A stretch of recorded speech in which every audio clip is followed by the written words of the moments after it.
Hello friend, स्वागत है तमारू मारी गुजराती रसोई टिप्स चैनल में। तो आज આપણે બનાવવાના છે ગુંદા કેરીનું અથાણું। તો ચાલો આપણે શરૂ કરીએ। તો આપણે આટલી સાઈઝના આપણે ગુંદા લેવાના છે, વધારે મોટા યા તો નાના નથી લેવાના।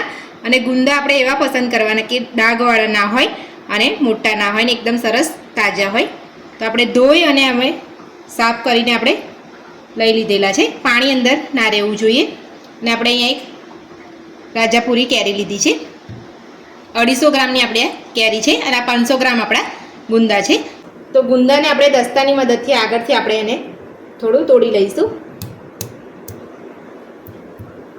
તો આવી રીતે આપણે તોડી લેવાનું છે અને આપણે અહીંયા વાટકીમાં મીઠું લીધું છે, આપણે અહીંયા ચપ્પુ ઉપર થોડું લગાવી લઈને અંદરનો બી જે હોય થળિયો એ આપણે કાઢી લેવાનો છે।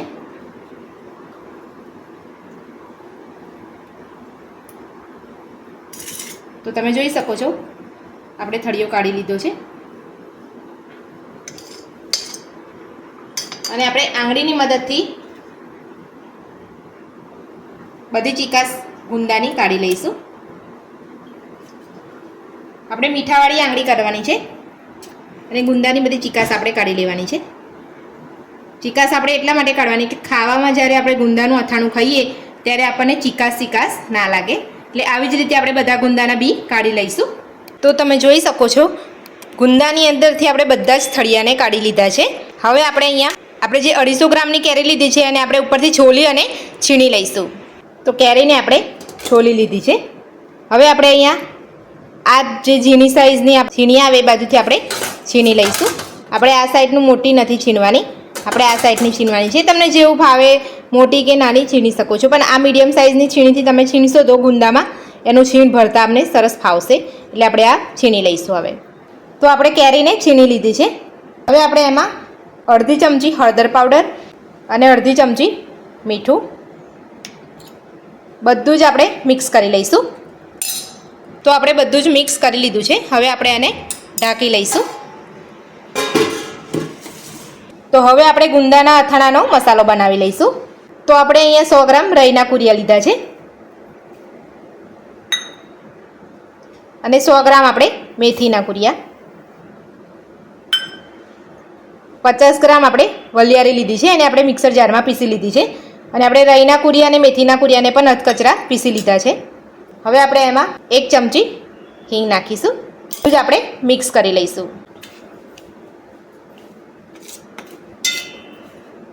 તો બજારમાં મળતો તૈયાર મસાલો પણ તમે લઈ શકો છો, આપણે ઘરે બનાવ્યો છે।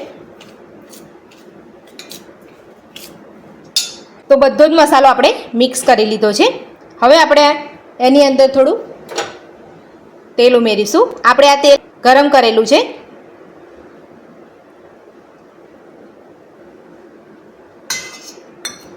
હવે આપણે બધું જ મિક્સ કરી લઈશું। બધું જ આપણે મિક્સ કરી લીધું છે અને આપણે ઢાંકી દઈશું ને આપણે કેરીનું જે છીણ છે એને લઈ લઈશું। કેરીનું જે છીણ છે એને અમે હાથથી મદદથી બધો જ રસ એનો કાઢી લઈશું। તો આપણે કેરીના છીણમાંથી બધો જ એનો રસ કાઢી લીધો છે। હવે આપણે મસાલાને જોઈ લઈશું। મસાલાની અંદર આવે આપણે અડધી ચમચી હળદર પાવડર, 2 મોટી ચમચી કાશ્મીરી લાલ મરચું અને આપણે 2 ચમચી મીઠું એડ કરીશું। બધું જ આપણે મિક્સ કરી લઈશું। હવે આપણે આ જે કેરીનું છીણ લીધું છે એ આપણે અંદર એડ કરીશું।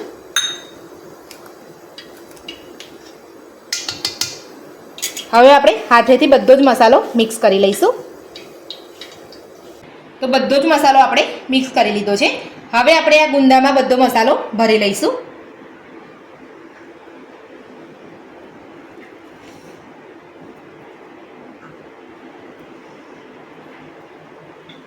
તો આપણે આવી જ રીતે બધો મસાલો ગુંદામાં ભરી લેવાનો છે। તો આવી જ રીતે આપણે બધા ગુંદા ભરી લઈશું।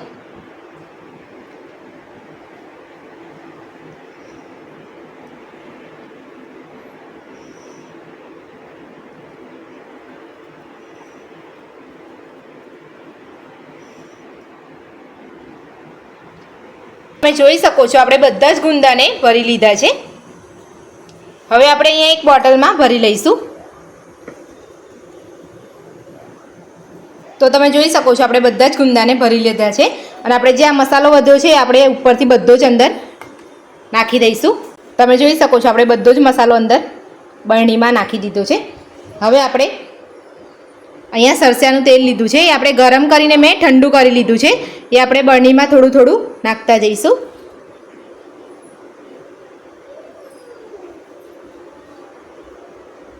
તો તમે જોઈ શકો છો તેલ અંદર ઉતરે છે.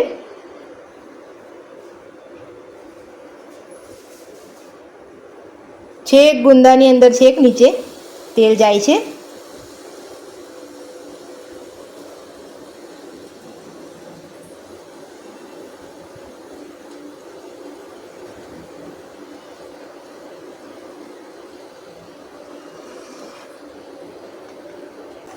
હવે આપણે ઢાંકણને બંધ કરી લઈશું.